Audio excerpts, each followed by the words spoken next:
Here we go, the rematch main event you've all been waiting for, the WBC Super Bantamweight Championship of the world. Welcome the challenger known as the real Paul Banke. When he was in condition, he was hard to beat, one of the best. He was a kind of fighter that was strong and busy.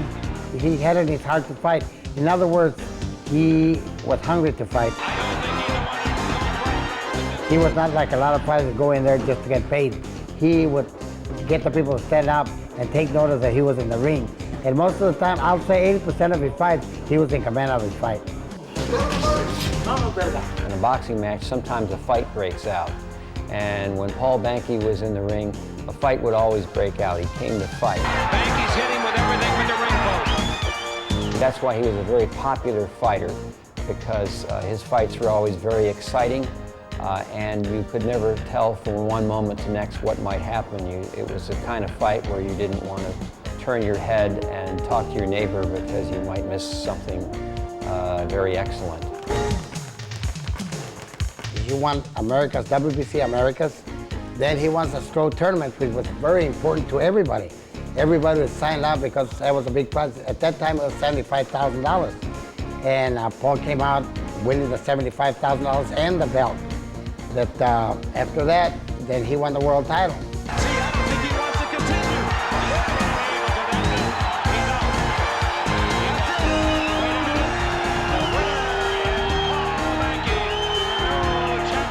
It was a great thing. Since all my life I wanted to be the best. I became the best at 26 years old, April 23rd, 1990.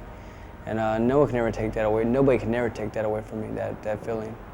Even now, I still get that once in a while. I see people that I don't even know, they come ask me, hey, you're Paul Banke, and that's a great feeling. That makes me appreciate that I was world champion. He came to do business when he was in the ring. I'm sure he was a role model because he's a good-looking kid who was very brave and very accomplished. Zaragoza with the right hand, and Banke acknowledges it with a head shake. And always the kind of guy who would certainly give an autograph. He's not like a baseball player who sells autographs for $25 a piece. This would never even occur to Paul Banke. In 1990, I made $140,000. You know, in 1987, I made $100 grand. 1988, I made about $60,000. I made a lot of money. I made about almost $250,000. I got nothing to show right now. People were disappointed when they found out that Paul was doing drugs and living a life outside the ring that did not do him credit. They mentioned that he was messing around with speed and coke and different drugs, but I never believed it. I thought that it was just people talking, you know. And he never showed any sign to me. Crystal meth, speed was my drug of choice. And I did heroin a couple of times, and slam coke a couple of times, sharing needles. I don't think Paul had the chance to really think about his life or where he was going or what he was doing. He was making more money than he probably ever expected to make. And then he had friends who wanted to party, and so he partied. So when they told me July 10th, 95, I was HIV positive, I accepted pretty good. The doctor asked me, are you all right? I said, yeah, I'm all right. I just got kids, you know.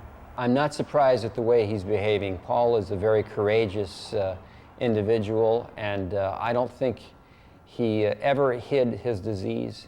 But a month and a half later, after they told me I was HIV positive, August 21st, I sat there down in the chair and the doctor told me, I thought she was gonna tell me, get up, you don't got this virus, you got the wrong blood. I thought they were gonna tell me I was so healthy. She told me I was full-blown AIDS. I could not believe that I was full-blown AIDS. It's no coincidence his career had started to slide because of the kind of lifestyle that brought on the AIDS. He's saying, listen, people, don't do what I did.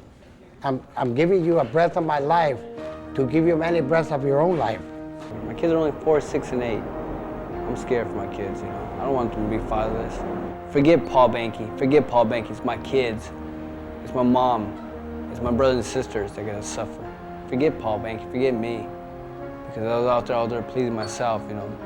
Being a world champion, that's all in the past now. I got this virus. It's in the future. You know, it's like my family, you know. They already got my where I'm gonna be buried. I got 10 people for my pallbearers. I got everything where I'm gonna be buried. I got me a place there. I'm paying for my funeral place right now. I got everything going for my funeral. And that's hard to do, to write your death sentence. To write that, and that's a hard thing to do. It kind of kicks ass. You know, I got my song for my kids. I got everything going with my kids. My daughter gets my belts, everything, you know, everything knows. They know Dad got AIDS. You know what's funny? My daughter's 6 years old. My baby boy's 4. My oldest son, my son's 8. My daughter's 6 years old. You know what Dad got? She goes, yeah, Dad, you got AIDS. You know, she don't know what AIDS is, but she knows Dad can get sick from it and die. But she don't know what AIDS is. And you know when she said, yeah, Dad, you got AIDS, that's when it kicks my ass. Wow, I do got AIDS. I got AIDS? Wow, I really do. Can't believe it.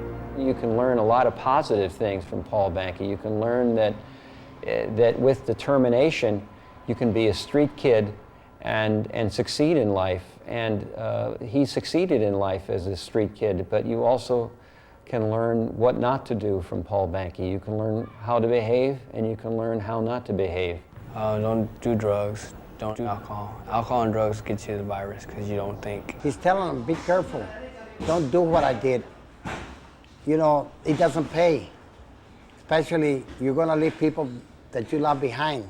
It's not only you, it's not only me, it's other people involved. Be careful. Oh, man. You asked me if I'm gonna be alive at 40. You know what? I pray to God, I hope I am. Please, I will. I hope, please, I love to live till 40. That'd be nice. That would be a dream. I got a dream for me at the age of 40. Reality, I don't think I don't know, I'm very positive, but I'm scared, you know. My mom tells me, everybody tells me to be positive. I'm very positive, don't get me wrong, but I'm scared. But in reality is, no, I'm not gonna be that long.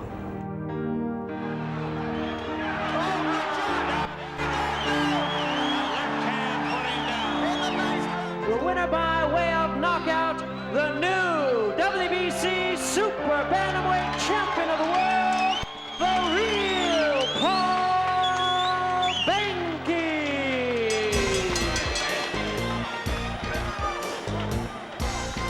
He truly will be a good champion. And here is a guy that just a little over a year ago was floundering around in the drug scene. And by his own admission, he had to get out of it. And get out of it he did. He's always been a champion. In my eyes, he is a champion today.